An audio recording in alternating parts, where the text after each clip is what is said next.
Ángel Cappelletti. El anarquismo en Colombia. Colombia, como Venezuela, no tuvo un movimiento anarcosindicalista comparable al de otros países sudamericanos, Uruguay, Argentina, Brasil, etc., por su fuerza y trascendencia. Lo tuvo, sin embargo, en mayor medida que su vecina y protagonizó luchas memorables y heroicas en la década del 20. Produjo, por otra parte, algunas figuras relevantes y dignas de ser recordadas en el plano de la ideología, de la propaganda y de la literatura. Un hecho interesante y curioso es que Colombia fue el único país de América Latina visitado por dos grandes pensadores anarquistas del siglo XIX, Eliseo Reclus y Miguel Bakunin. Argentina recibía más tarde a Enrique Malateste, Pedro Gori y otras figuras descollantes del anarquismo europeo. Bakunin, sin embargo, solo permaneció algunos días, en 1861, en el Istmo de Panamá, que por entonces formaba parte de la República de Colombia. Después de huir de la Siberia Oriental hacia el Japón, llegó a San Francisco en los Estados Unidos, y desde allí se embarcó a Panamá, cruzó el Istmo y volvió a embarcarse en Aspinwall Colón hacia Nueva York, para seguir luego viaje a Londres. Ni en Colombia, Panamá, ni en Estados Unidos, San Francisco, Nueva York, parece haber llevado a cabo ninguna labor de propaganda o de organización. 1. Eliseo Reclus visitó Colombia en su condición de geógrafo, y emprendió una expedición científica, típica de los sabios europeos del siglo XIX, en 1855. De ese viaje nació luego su obra Viaje a la Sierra Nevada de Santa Marta, publicada en París en 1861. 2. En Colombia, como en los demás países de América Latina, con la única excepción, tal vez, de México, cuando se trata de historiar el origen y organización del movimiento obrero, así como sus luchas, se suele tener en cuenta solo la actividad de los partidos políticos, comunistas, socialistas, liberales. Liberales y marxistas se disputan entre sí el protagonismo en este periodo de la historia colombiana y se proclaman como los promotores del desarrollo de la clase obrera. En consecuencia, el Partido Comunista y el Liberal se han ido encargando de borrar poco a poco la participación de los sectores que no hicieron parte de sus proyectos. 3. Pero, en Colombia, como en los demás países de América Latina, puede decirse que los verdaderos iniciadores de las luchas y de la organización obreras han sido los anarquistas. A mediados del siglo XIX hubo en ese país, como en casi todos los demás de América Latina, diversas expresiones del socialismo utópico que se relacionan con las luchas artesanales contra los efectos disolventes del librecambismo. 4. Entre 1847 y 1854 algunos círculos intelectuales leían y comentaban no solo las obras de Fourier y Saint-Simon sino también las del protoanarquista P.J. Proudhon. Algo parecido sucedía en Venezuela, donde Fermín Toro muestra influencias de los socialistas utópicos, y Baralt cita con frecuencia los escritos de Proudhon, a quien conoció personalmente en París. Inclusive Simón Rodríguez, maestro de Bolívar, acogió con entusiasmo ciertas ideas de Fourier, y por eso, no sin razón, dice de él Manuel Díaz Rodríguez, que aquel fue incomprendido por sus contemporáneos porque se adelantó en la América de su tiempo al europeo socialista de hoy. 5. Tal vez valga la pena recordar también que Pierre Serreau, exiliado en Venezuela al fracasar en Francia la Revolución Democrático-Socialista de 1848, publicó en la Ciudad de la Victoria un credo igualitario, básicamente inspirado en las ideas comunistas de Babeuf y los iguales. El propio Ezequiel Zamora, figura protagónica de la Guerra Federal y general del pueblo soberano, aspira a emular la filosofía de la igualdad de Babeuf. 6. A partir de 1851 considera las ideas de otros socialistas premarxistas, y ya en 1849 dialoga con Luciano Requena y José Branford sobre la República Social y sobre Augusto Blanqui. 7. Pero por entonces llega a conocer y admirar, a través del licenciado Francisco J. Iriarte, las ideas de Proudhon, cuya teoría de la propiedad discute. Zamora considera que en los llanos la tierra no es de nadie, es de todos en uso y costumbres, y además, antes de la llegada de los españoles, los abuelos de los godos de hoy, la tierra era común como lo es el agua, el aire y el sol. Cierto, alguien robó una cosa que no era suya, sino de todos, responde José Branford, y de esta manera tendría razón Proudhon cuando considera que la propiedad es un robo. 8. En Colombia las ideas de Proudhon son divulgadas, entre otros, por el periódico El Neogranadino, de Manuel Murillo Toro. Las numerosas alusiones a las ideas del anarquista galo en las polémicas ideológicas de mediados del siglo XIX nos permiten inferir alguna influencia de las mismas entre los miembros de las sociedades democráticas, 1847 a 1851, y la misma organización de estas asociaciones dejan entrever ciertos elementos de la ideología de Proudhon, aunque mezclados sin duda con ideas corrientes en el Partido Liberal de la época. 9. Miguel Urrutia Montoya refiere que en los debates de dichas asociaciones era frecuente apelar al célebre apotegma proudhoniano, la propiedad es un robo. 10. Puede decirse, sin duda, que algo análogo sucedió contemporáneamente en otros países latinoamericanos. En México, por ejemplo, Melchor Ocampo, secretario de Benito Juárez, 11, tradujo una parte de la filosofía de la miseria de Proudhon, aunque sin llegar a ser nunca un verdadero proudhoniano. 12. Poco más tarde, la singular figura de Plotino Cerro Dacanati, griego, filósofo panteísta y médico homeópata, introdujo en México las ideas de Fourier y de Proudhon. 13. Durante el Imperio y la Reforma tales ideas no dejaron de expandirse y fueron llevadas al terreno de la lucha obrero artesanal y campesina. 14. Alfredo Gómez recuerda que en 1853 se publicaron en Chile folletos sobre anarquía y rojismo en Nueva Granada y observaciones sobre las ideas anarquistas en la República de Colombia, firmados por M. Ancísar y un autor anónimo respectivamente. 15.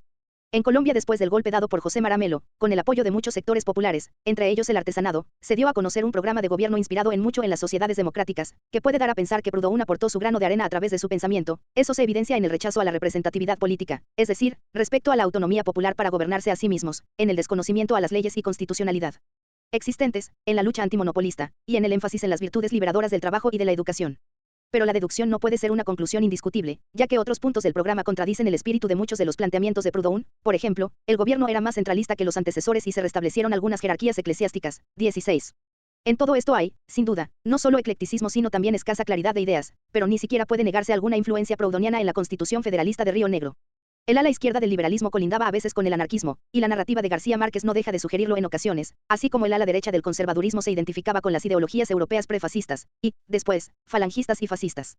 Baste leer los escritos de Laureano Gómez, exaltados en Venezuela por el joven Herrera Campins.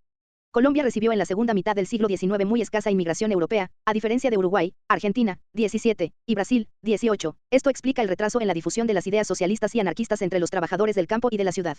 También influyó en ello, sin duda, la avasallante influencia de un clero católico singularmente retrógrado y opuesto, más que en otras repúblicas sudamericanas, lo cual ya es mucho decir, a todo cambio en los valores tradicionales y en la estructura socioeconómica. Sin embargo, aun cuando antes de 1910 no existieron allí sindicatos ni sociedades de resistencia, que para esta fecha alcanzaba su máximo desarrollo bajo la égida de la ideología anarquista en México, Argentina, Uruguay y Brasil, las ideas libertarias no dejaron de hallar adherentes y simpatizantes entre intelectuales y literatos desde los últimos años del siglo XIX. Más aún, el 15 y 16 de enero de 1893 se produjo en Bogotá un levantamiento popular, que conmovió las estructuras del poder estatal y puso a la ciudad en manos del pueblo trabajador, al menos durante 2 días. El motivo inmediato de la insurrección, sangrientamente reprimida por el gobierno, que causó más de 70 muertos, fue la indignación provocada en los artesanos por un artículo del periódico católico y oficialista Colombia Cristiana, en el cual se denigraba a las asociaciones de artesanos, pero en realidad se trataba de una protesta indignada contra el aumento de los productos de primera necesidad, contra las políticas librecambistas del gobierno y contra la inflación originada en la emisión sin control de moneda por parte del Estado, ni más ni menos que en la insurrección producida en Caracas, Venezuela, en 1989, tras la toma del poder por Carlos Andrés Pérez. El representante diplomático de Francia en Colombia informó que la insurrección popular comportaba un movimiento anarquista, organizado por la sociedad de artesanos que profesan fuertemente las doctrinas más subversivas y revolucionarias y propician la propaganda por la acción. 19. No faltó en Colombia alguna tentativa de organizar comunas anarquistas, como en Chile, Uruguay, en Brasil, etc.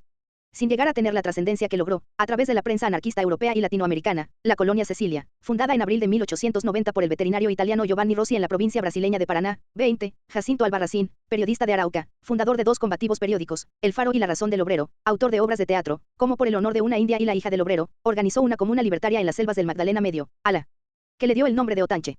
Esta comuna, inspirada tal vez en las propuestas de Kropotkin y de Reclus, fue destruida por las fuerzas gubernamentales y no tuvo larga vida. 21. Figura sobresaliente de la militancia anarquista a comienzos de nuestro siglo fue, en Colombia, y en otros países latinoamericanos, Juan Francisco Moncaleano.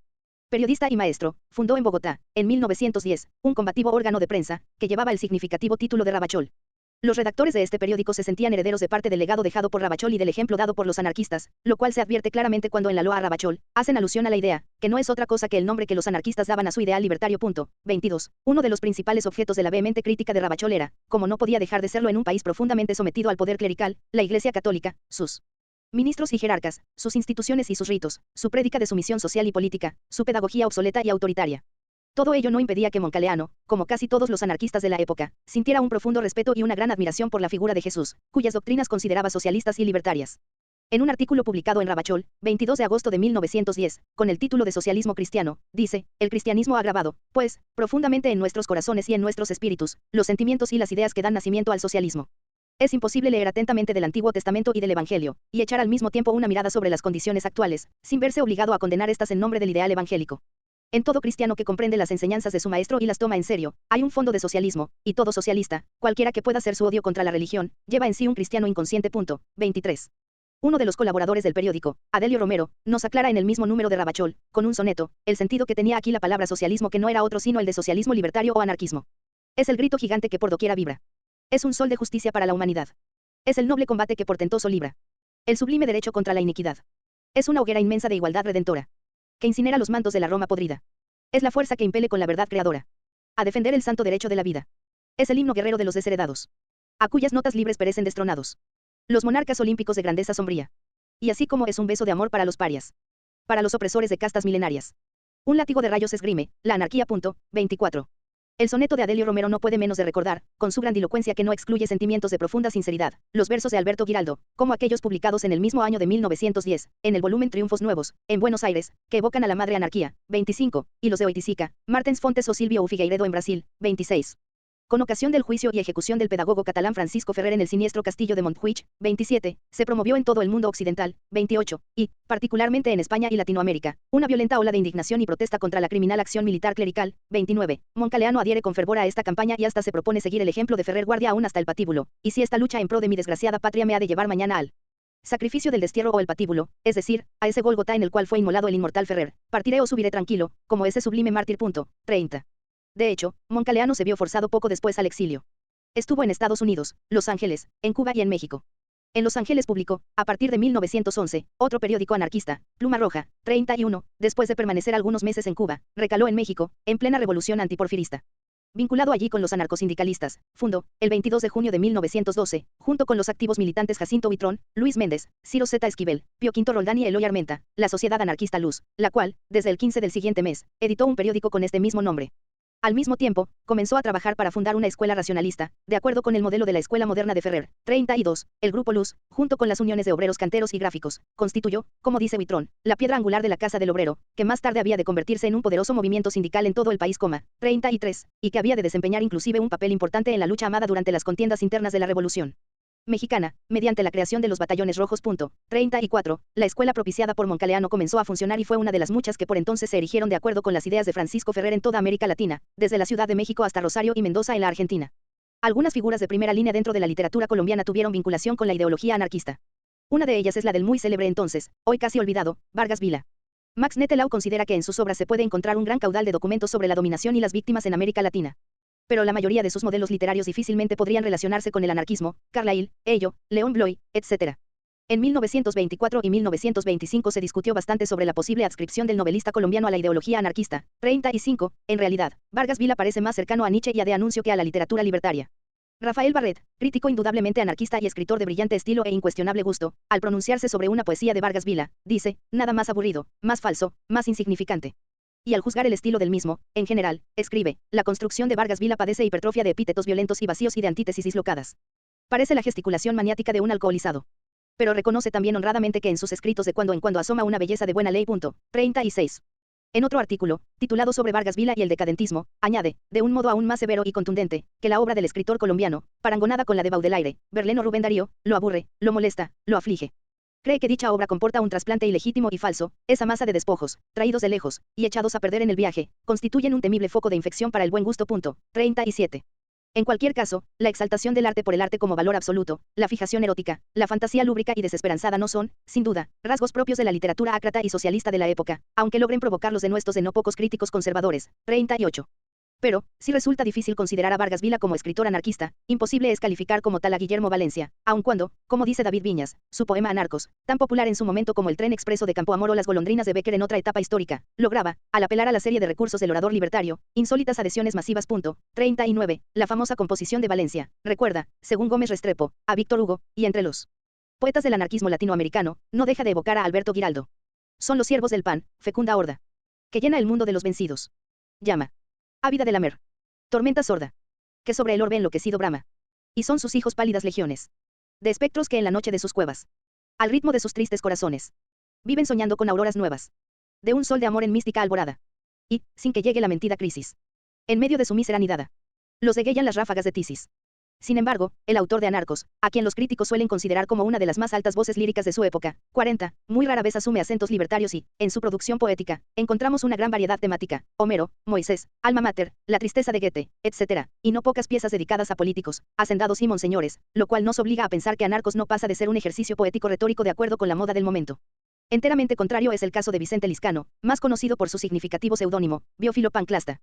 Nacido en Chinacota, Santander, el 26 de octubre de 1879, hijo de una sirvienta del Palacio Episcopal de Pamplona y de un vagabundo, estudió algunos años del bachillerato en un colegio de Bucaramanga, pero fue básicamente, como tantos anarquistas, un autodidacta, ya que su cultura y sus ideas de revolucionario anarquista, junto con sus serios conocimientos de geografía e historia, los debió directamente, sin intermediarios, a las hojas frescas de panfletos y libros. 41. Inclinado en su primera juventud a los ideales del liberalismo, decidió exiliarse en Venezuela.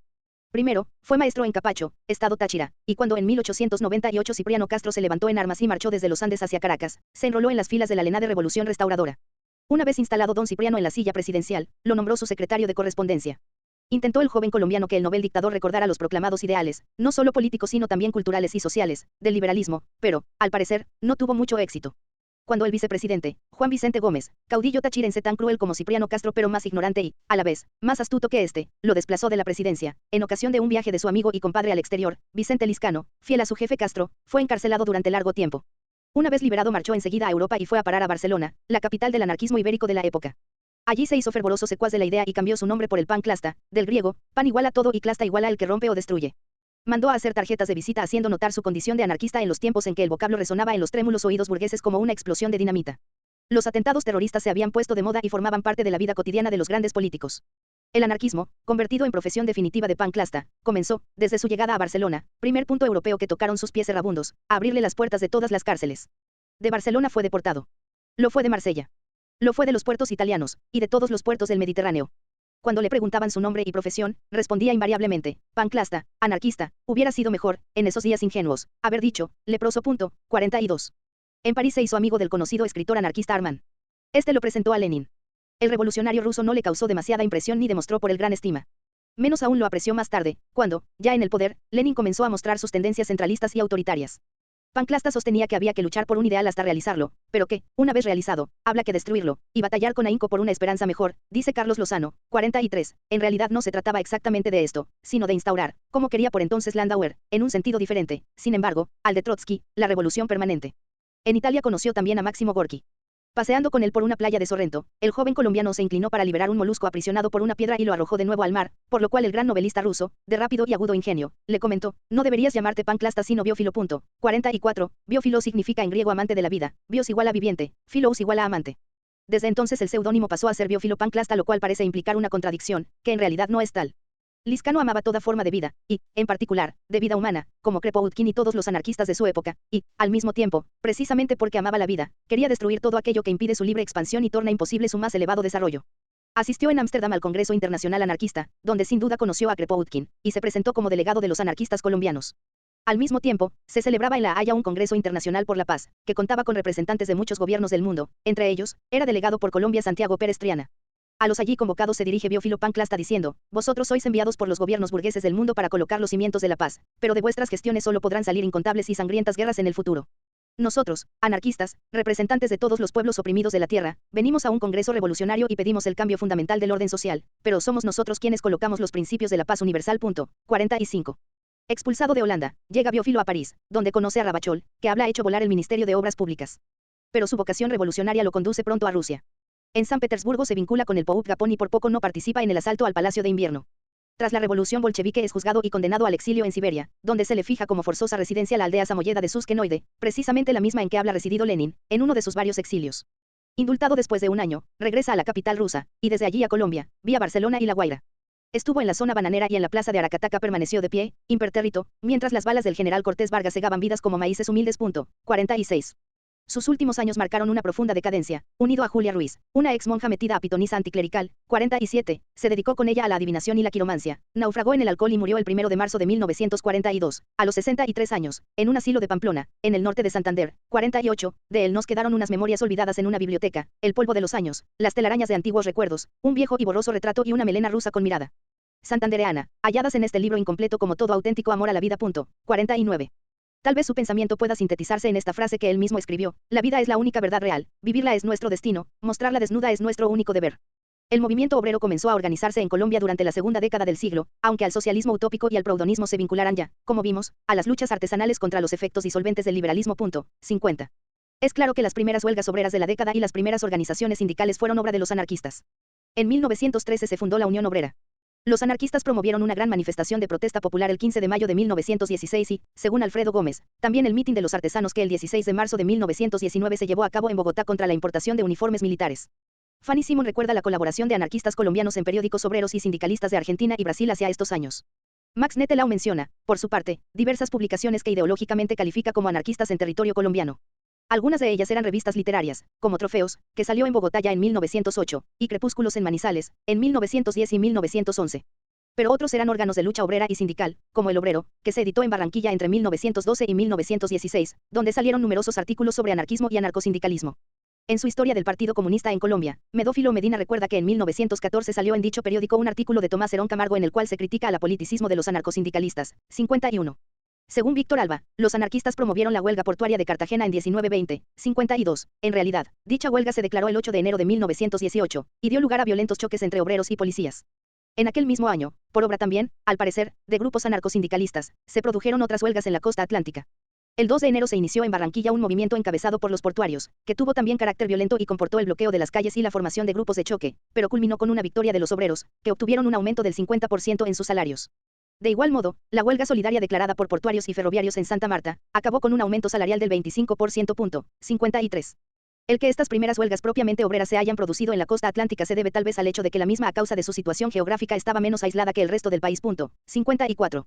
Hacia 1923, los trabajadores de las plantaciones bananeras del Magdalena comienzan a organizarse, en Fundación, Aracataca, El Retén, el puerto de Santa Marta. La primera huelga contra la United Fruit en la zona bananera de Santa Marta había estallado ya en 1918. Tal organización fue promovida básicamente por grupos anarquistas de la costa atlántica, 55. Como en Argentina, 56, en Chile, 57, y en México, 58, los anarquistas promovieron también en Colombia, y concretamente en Barranquilla, una huelga de inquilinos, cuyo principal propagandista fue el peruano Nicolás Gutarra, expulsado de Colombia en febrero de 1924. El gobierno promulgó en 1918 un decreto, equivalente a la ley de residencia, sancionada por el gobierno argentino en 1902, y a la ley Gordo, expedida en Brasil en 1904, por las cuales los obreros extranjeros que participaran en una huelga podían ser presos o desterrados. Hacia estos años, llamados de la prosperidad al debe, destacaron en la militancia anarquista varias figuras que Torres Giraldo, citado por Gamboa Martínez y Clavijo Ramírez, menciona, Pepe Olózaga, quien había colaborado en México con el coronel Alberto Santa Fe y los hermanos Flores Magón, el italiano Filippo Colombo y el español Juan García, activos promotores del Segundo Congreso Obrero y editores, al parecer, del periódico Adelante, en el litoral atlántico, militaron con energía y tuvieron activa participación algunos anarquistas europeos, que Torres Giraldo omite, tal vez exprofeso, para no deslucir el papel del marxismo, representado por el Partido Socialista Revolucionario, el italiano Genaro Toroni y el español Abad Mariano Lacambra, que formaban el Grupo Libertario de Santa Marta, Campo Elías Calderón, santanderino, imbuido de la ideología anarcosindicalista en sus años de obrero en los Estados Unidos, con la IWW, que organizó a los mineros de las explotaciones auríferas de Caldas y Antioquia y constituyó el núcleo de la Federación de Mineros de Antioquia, promotor de la primera huelga en el lugar, 59. En la Argentina el primer Congreso de Sociedades Obreras de Resistencia se reunió en 1901, con lo cual quedó constituida la FOA, Federación Obrera Argentina, 60. El segundo tuvo lugar en 1902, y allí, de la FOA, anarcosindicalista, se separó la UGT, socialista marxista, 61. El tercero se celebró en 1903 y el cuarto en 1904, 62, y en la FOA cambió su nombre por FORA, Federación Obrera Regional Argentina, definiendo ya con bastante claridad su ideología anarquista, 63, pero recién en el Quinto Congreso, inaugurado el 26 de agosto de 1905, se declaró oficial y solemnemente dicha ideología al aprobar y recomendar a todos sus adherentes la propagación e ilustración más amplia en el sentido de inculcar en los obreros los principios económicos y filosóficos del comunismo anárquico. 64. Sin embargo, en el noveno Congreso, reunido el 1 de abril de 1915, se desvió de esta definición ideológica y propició un sindicalismo neutro, aun cuando una buena parte de sus adherentes seguían considerándose anarquistas. 65. En Colombia, el primer Congreso Obrero, convocado por el Sindicato Central Obrero, de confusa ideología, donde se invocaba a Bakunin y Malateste y al mismo tiempo se rechazaba el anarcosindicalismo, se reunió en 1919. Alguno de sus 500 integrantes, como José de Celis, manifestó, sin embargo, ideas anarcosindicalistas en su intervención, al expresar que en la sociedad obrera no daremos ni entrada ni abrigo a ningún partidario ni agente de otras ideas políticas que no sean las nuestras y trataremos de salvar al obrerismo de los políticos de profesión. 66. Pero el llamado primer Congreso Obrero se realizó el 1 de mayo de 1924. Aquí chocan diversas tendencias ideológicas. Los partidarios de reformas laborales y leyes obreras, que representan sobre todo al Partido Liberal, en su ala izquierda. Los delegados del Partido Socialista Revolucionario, fundado en 1919. Los incipientes comunistas, que responden ya a las directivas de la sindical Roja Moscovita. Los anarcosindicalistas. La primera tendencia parece imponerse, sin duda con apoyo gubernamental y patronal. Como consecuencia de ello, se reúne paralelamente, por obra de los delegados marxistas, una conferencia socialista. Gamboa Martínez y Clavijo Ramírez comentan, ante la ausencia de documentos es bastante difícil determinar con precisión la actitud tomada por los anarcosindicalistas, tanto en el Congreso Obrero como en la Conferencia Socialista. Es de suponer que Carlos F. León y Luis Arroso, directores del periódico anarquista La Voz Popular y miembros del grupo Antorcha Libertaria, principal círculo anarquista presente en el Congreso, se mantuvieron en desacuerdo con ambos proyectos, el liberal, predominante en el Congreso Obrero, y el marxista, en el Congreso Comunista. Parece ser que permanecieron en uno y otro Congreso como una oposición minoritaria cuantitativamente. 67. El segundo Congreso Obrero se inauguró el 20 de julio de 1925. El discurso inaugural fue pronunciado por Carlos F. León, quien junto con Luis Arroso, formaba parte del grupo anarquista Antorcha Libertaria, el cual tenía cierta influencia en los sindicatos de Bogotá. En este congreso es donde más se evidencia, como dicen Gamboa Martínez y Clavijo Ramírez, la participación anarcosindicalista. Los anarquistas habían preparado un proyecto de organización obrera a nivel nacional, inspirado en la Unión Sindical Argentina, que al presentarlo al Pleno del Congreso, suscitó intensas polémicas y reflexiones. 68. Es preciso advertir, de todas maneras, que en 1925 la organización obrera específicamente anarquista era en la Argentina la Fora del Quinto Congreso y que la Unión Sindical Argentina, USA, surgida en marzo de 1922, era el resultado de una fusión de la Fora del Noveno Congreso, con algunos gremios de la Fora del Quinto, dominados por los anarco-bolcheviques.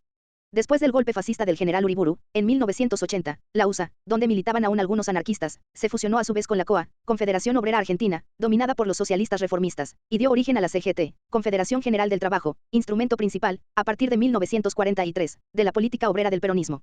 Carlos F. León, en todo caso, atacó en su discurso la presencia de los partidos políticos en las organizaciones obreras y al mismo tiempo defendió la tesis anarcosindicalista que considera a los sindicatos como células de la sociedad futura y propuso las líneas generales de una organización obrera federalista, donde las decisiones debían partir de las bases y de los grupos locales.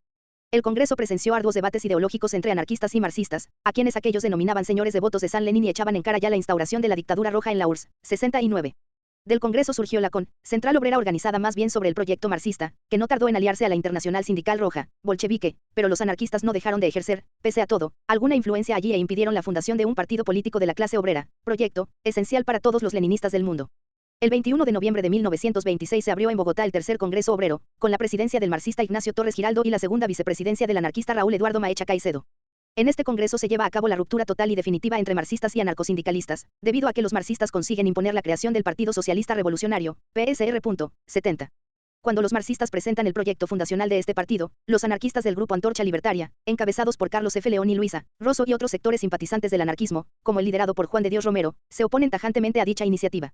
Se dan violentos y encendidos debates en torno a la cuestión, que acarrean un acrecentamiento del sectarismo de algunos sectores. Romero y Erasmo Valencia anunciaron su propósito de retirarse de los debates en los cuales se deliberaba sobre la conformación del partido porque consideran que todo partido político viene a ser perjudicial a la acción económica del sindicalismo y a los principios de la noción de clases que necesita la reivindicación del proletariado colombiano. 71. A pesar del triunfo del proyecto marxista, el PSR nunca llegó a ser un partido conformado a imagen y semejanza del Partido Comunista, bolchevique, de la URSS o de los partidos comunistas surgidos en diversos países de América Latina para esa época, Argentina, Uruguay, Brasil, Chile, etc. Había en su seno una mezcla de ideologías y proyectos y militaban en él liberales del ala radical, como Uribe Márquez, comunistas como Torres Giraldo, inclusive, anarquistas, como Maecha Caicedo. El PSR tenía una influencia anarquista importante que se deja ver en la misma constitución del partido, que era de masa sino de cuadros, que era federativo con respecto a las autonomías regionales y por tanto no centralista. 72. Alfredo Gómez se inclina a avalar esta interpretación cuando dice, en cita de Gamboa Martínez y Clavijo Ramírez, el predominio de un sindicalismo de tipo revolucionario durante esta década, inspirado o no por el anarcosindicalismo, imprime al PSR, en ciertos casos, algunos elementos de la organización libertaria, autonomía local, formas de acción directa, desconocimiento de las instituciones vigentes, etc. En este sentido, el PSR contiene espontánea y embrionariamente una estructura de antipartido, que no deja de guardar semejanzas con la del Partido Liberal de la Revolución Mexicana. 73, pero es indudable que el Partido Liberal Mexicano, sobre todo a partir de 1906, no es ni liberal ni siquiera partido sino más bien organización anarquista. 74. Algo parecido podría decirse tal vez, en época mucho más reciente, del PVP uruguayo. De cualquier manera, es indudable que los anarquistas participaron en la mayor parte de los movimientos de fuerza y de las huelgas habidas en Colombia entre 1910 y 1930. Estuvieron presentes en la de Barranquilla de 1910, en el vasto movimiento desarrollado en 1918 en Cartagena, Barranquilla y Santa Marta, en la primera huelga contra la tristemente célebre United Fruit Company, en la zona bananera de Santa Marta, en 1918, en la del ferrocarril de Girardot y en la de los obreros y artesanos de Bogotá en 1919, en las de Barranca Bermeja en 1924 y 1927, contra la Tropical Oil Company, que concluyeron con la expulsión de 1.200 obreros y un juicio militar contra los líderes, en la segunda huelga de Santa Marta, en 1928, que acabó en una masacre de los trabajadores, y en otras muchas huelgas y movimientos de protesta popular. 75. En Barranca Bermeja estallaron sucesivamente dos huelgas, la primera en octubre de 1924 y la segunda en enero de 1927. Ambas estaban dirigidas contra la Tropical Oil Company, filial de la Standard Oil. En la primera de ellas tuvieron un importante papel Maecha Caicedo y sus compañeros anarcosindicalistas de la Sociedad Obrera, así como el periódico La Voz Popular, que respondía a la misma tendencia. 76. En la segunda, que asumió proporciones extraordinarias y contó con el apoyo de todos los trabajadores, y aún de los agricultores y comerciantes locales, parece haber habido un cierto elemento de espontaneísmo, pero no puede negarse la activa intervención del mismo Maecha Caicedo y otros anarquistas. También los movimientos huelguísticos desarrollados en Bogotá durante el mes de noviembre de 1924 contra la empresa de energía eléctrica y contra la compañía de cemento Samper tuvieron su foco de irradiación en la Casa del Pueblo, sede del grupo anarcosindicalista Antorcha Libertaria. Los redactores de La Voz Popular llamaban inclusive a la huelga general. Mayor resonancia todavía tuvo la huelga de las bananeras de 1928, donde el papel de los anarquistas fue indiscutiblemente protagónico. Dicen, a este propósito, Gamboa Martínez y Clavijo Ramírez, obreros anarquistas del Grupo Libertario de Santa Marta, como Mariano Lacambra, Genaro Toroni, Nicolás Betancourt, José Garibaldi Russo, Castilla Villarreal, entre otros, desempeñaron un significativo papel en la agitación y organización de la huelga de los bananeros contra la United Fruit Company en 1928. Estos anarcosindicalistas, siguiendo orientaciones de las centrales anarquistas catalanas, fundaron en Guacamayal, hacia 1925, la Unión Sindical de Trabajadores del Magdalena, USTM, y una casa del pueblo en donde se reunían por las noches los obreros de la región. La USTM contaba con 63 sindicatos. Maecha Caicedo jugaba papel preponderante dentro de la organización y desde tiempo atrás venía preparando el mejor movimiento huelguístico a través de su periódico Vanguardia Obrera. La participación anarquista en la organización y desarrollo de la huelga bananera es recordada por los historiadores oficiales y marxistas. Desde años atrás los anarquistas venían preparando a las masas, llevando a cabo una labor de concientización, educación y agitación, no solo en la región sino en toda la costa atlántica donde el anarcosindicalismo había arraigado mucho en varios sectores obreros y populares. En la costa atlántica, los anarquistas habían conformado varias organizaciones obreras, fuertes y representativas, donde cabe mencionar a la Federación Obrera del Litoral Atlántico, FOLA, constituida a iniciativa del colectivo libertario Vía Libre y la mencionada USTM. 77.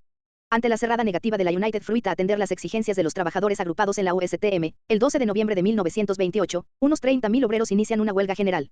A comienzos de diciembre, el gobierno nacional decreta el estado de sitio en la zona, nombra jefe civil y militar de la misma al general Carlos Cortés Vargas y envía tropas desde Cartagena, Barranquilla, Bucaramanga y Medellín. La huelga concluye con un multitudinario asesinato de los huelguistas el 6 de diciembre en la plaza de Ciénaga y con la sangrienta represión posterior, que deja un total de 1.500 muertos. La tropa asalta, viola, roba. Encarcela a los civiles, exigiéndoles, a cambio de la libertad, dinero, impone multas, cobra impuestos, envía a trabajos forzados, remata a los heridos, tortura y fusila. 78. Esta reacción brutal y genocida del ejército colombiano solo encuentra, por entonces, un digno paralelo en los sucesos de la Patagonia Argentina en 1921, en el que el Ejército Nacional asesinó a millares de peones de estancia y trabajadores rurales, organizados por la Central Anarquista, FORA, por orden del teniente coronel Varela, 79, ajusticiado el 23 de enero de 1928, por mano de Kurt Wilkens, 80. Pero, como bien hacen notar Gamboa Martínez y Clavijo Ramírez, para el movimiento obrero colombiano las consecuencias de la huelga fueron un duro golpe. Por un lado, desilusionados, abandonaron la combatividad y la beligerancia, la radicalidad de sus reivindicaciones y pretensiones, y aceptaron participar dentro de la institucionalidad vigente, ingresando al Partido Liberal, y por el otro lado, los sindicatos perdieron su verdadero sentido, para transformarse en apéndices del Estado. Las consecuencias de esta regresión se perciben con claridad en la crisis actual del movimiento obrero y sindical, que optó por la institucionalización. El desenlace de la huelga asestó un golpe de gracia a los círculos anarcosindicalistas colombianos. Ante la reafirmación de los valores éticos, económicos, sociológicos, jurídicos, etc. de la sociedad burguesa, ante la supercentralización estatal que comenzó a gestarse. Estos círculos y colectivos se vieron cada vez más aislados e impotentes para hacerle frente. Poco a poco se fueron diluyendo hasta ir perdiendo significancia. El mito liberal ganó momentáneamente la batalla. Hacia 1930, Archila Neira nos comenta que, como reconocimiento a la corriente anarcosindicalista, en el Congreso de Fundación de la Central de Trabajadores de Colombia, CTC, le fue otorgado uno de los 15 puestos de la directiva, pero ya para el Congreso siguiente no tendrían delegados. 81. Este proceso no tiene, desde luego, ningún paralelo en Venezuela, aunque no se puede descartar alguna influencia de los sindicatos petroleros anarquistas de la zona de Barrancabermeja sobre la incipiente y casi clandestina organización de los obreros petroleros del Zulia, influidos luego, sin duda, por los anarcosindicalistas norteamericanos de la IWW. El proceso colombiano tiene, sin embargo, curiosos paralelos con el argentino. La sangrienta represión de los bananeros fue ordenada en Colombia por un gobierno liberal y la de los peones de la Patagonia por un gobierno radical. Por otra parte, los usufructuarios de la decadencia del sindicalismo revolucionario anarquista fueron en Colombia los partidos liberal y comunista y en Argentina el peronismo y la izquierda marxista-leninista, aunque el golpe más duro contra la FORA proviniera, en 1930, del fascismo del general Uriburu, en cuyas filas militaba, por otra parte, Perón. Durante la década del 20 se publicaron en Colombia varios periódicos anarquistas, Max Netelau recuerda entre ellas a Organización en Santa Marta, en 1925, y a Vía Libre en Barranquilla, en 1926, 82. En realidad, este último empezó a salir en 1925. Su director era Gregorio Caviedes. En el número 2, que corresponde al 10 de octubre de ese año, encontramos, en primera página, un artículo intitulado La anarquía, palabra sublime, voz dulce y grandiosa, idea magnífica, grande, pura, bella, anarquía, vocablo saludado y expuesto por grandes pensadores, concepto altamente humano, ideal hermoso, altivo, debido, ideal siempre victorioso, invicto, anarquía, palabra que encierra un mundo de beldades, ciencia, reivindicación, revolución, realidad, anarquía. Causa de paz, amor, igualdad, solidaridad, libertad, tierra.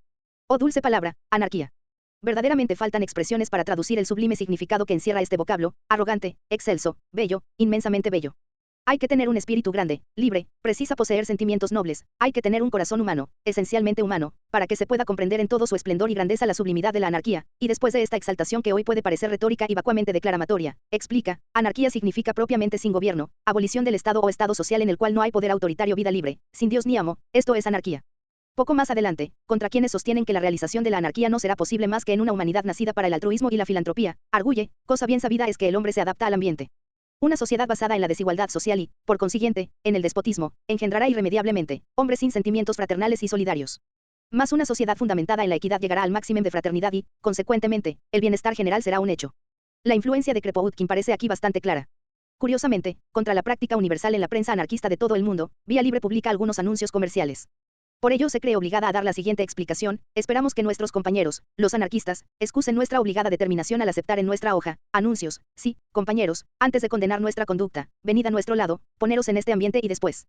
Este pueblo no lee, no siente esa necesidad tan humana, nos ha dicho alguien con razón.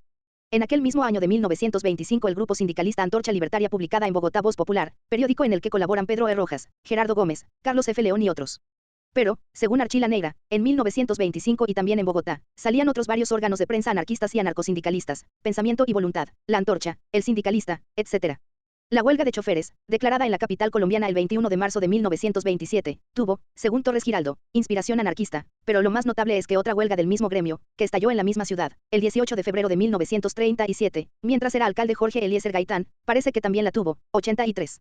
Diversos sindicatos de obreros y artesanos surgen durante la década del 20, como el de Sastres y el de Aserradores, en Barranquilla, que se proclaman explícitamente libertarios, bajo la inspiración del anarquista Víctor Medina, con quien colaboraron dos anarquistas guatemaltecos, 84, estos últimos, radicados en la ciudad atlántica colombiana, habían formado parte, probablemente, del grupo que publicaba en Guatemala el periódico Orientación Sindicalista, que defendía la acción directa, en contra de cualquier partido político y del Comité Pro Acción Sindical, fundado en la capital centroamericana por un grupo de anarquistas españoles, peruanos y guatemaltecos, 85, comité disuelto por la dictadura militar en 1937, 86. Durante la década de 1920 hubo en Colombia figuras notables de militantes anarquistas, que consagraron su vida a la organización y la lucha de los trabajadores de la ciudad y del campo, tales como Raúl Eduardo Maecha Caicedo y Juan de Dios Romero. Pero el fracaso de la huelga bananera y el empuje de la propaganda bolchevique, generosamente subvencionada por la Unión Soviética, hicieron que el proyecto anarquista entrara en franco declive en la década de 1930. Las guerrillas rurales, fenómeno en Colombia desde hace medio siglo, se originaron en una rebelión liberal contra el gobierno conservador, pero luego adquirieron ideología y mentalidad marxista, sobre todo a partir del triunfo de la Revolución cubana. Entre los diversos grupos alzados en armas, los hubo de fiel obediencia moscovita, pero también guevaristas, maoístas y trotskistas. No faltaron movimientos indigenistas y nacionalistas de izquierda. Pero la influencia anarquista fue casi nula. Sin embargo, en los últimos años, algunos pequeños núcleos insurrectos se han autodefinido anarquistas, aunque no esté muy claro si verdaderamente lo son. Consta, en cambio, como segura, la existencia de diversos grupos de artistas, intelectuales y estudiantes, que actúan en Bogotá, Cali y otras ciudades colombianas en nuestros días y que se consideran con razón anarquistas.